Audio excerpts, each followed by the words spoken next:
Thinking about working for the railroad? Check out this video first.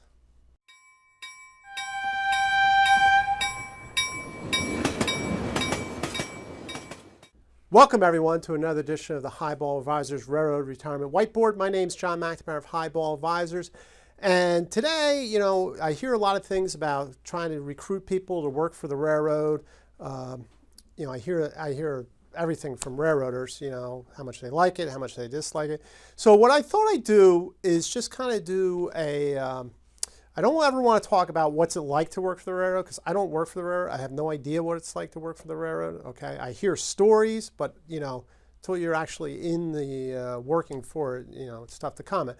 But what I do know about is railroad retirement. So I thought I'd just do a video on if you're thinking about working for the railroad, or, deciding should you stay or not, but what is the advantages of working for a railroad, right? What do I get with my railroad retirement, right? Do I want to make this jump into here? So, like I say, I'm not going to comment on working for the railroad. I'm just going to tell you about railroad retirement. So if you want to put the comments in about how you like it or dislike it, feel free, just keep it clean.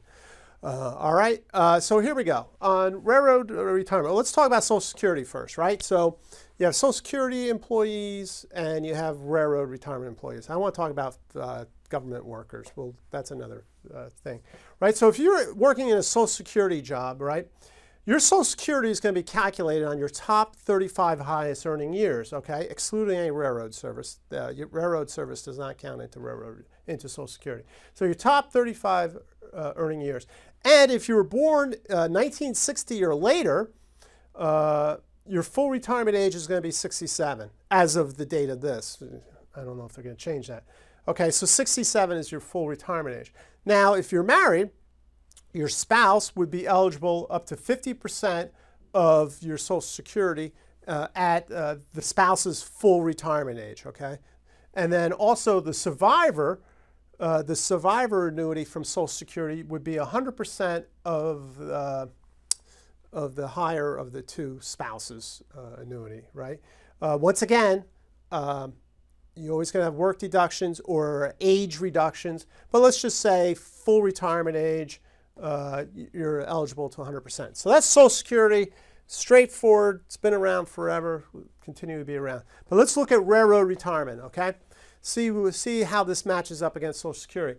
So Social Security, right? No, Tier 1 is your top 35 earning years of railroad service and Social Security service. So they take both of them, right? As opposed to Social Security, just do that. So that's Tier 1. Think of that more of like Social Security, okay, the way that's calculated. Now, Tier 2 is the kicker, right? That's more like a pension, right? And you're paying into that through a deduction on your paycheck every month. And then the way they calculate, I won't go into the formula. I got plenty of videos on Tier 2 on that. But it's basically your top 5 highest earning years is how they're going to calculate it.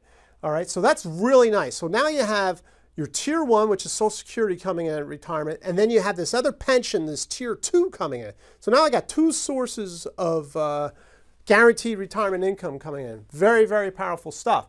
All right, now here's another great one, is if you have 30 years of service, okay, your full retirement age is no longer 67, it's now 60. That's 7 years, all right? 7 years of your life. I don't know what you put a value on that, but that's got to be worth something, right? 7 years of that. So that's very, very big. Now, the next one here is, if you're married, is the spousal benefit. So just like Social Security, they get 50% of Tier 1, right? We say that's kind of like Social Security. But this is great, 45% of the Tier 2, right? So that's another, right? So if you're married, that's like 4 streams of guaranteed retirement income coming in. Now remember also the spouse, okay, the spouse can start the spousal annuity at 60 also if the retiree's out at 60. So how fantastic is that? I mean, that's some really great income coming in at 60. So that's really great. And then on the survivor part of it is 100% of the railroaders. So they'll get the railroaders Tier 1 and Tier 2, just assuming their highest amounts. Okay, and also remember there's always going to be work deductions if you're going to work, or if you're claiming early retirement, there's age reductions. So there you go. I've kicked in my 2 cents on railroad retirement versus Social Security. It's a no-brainer if you're just, just looking at numbers, okay? I don't want to get into the other stuff because I don't know the other stuff.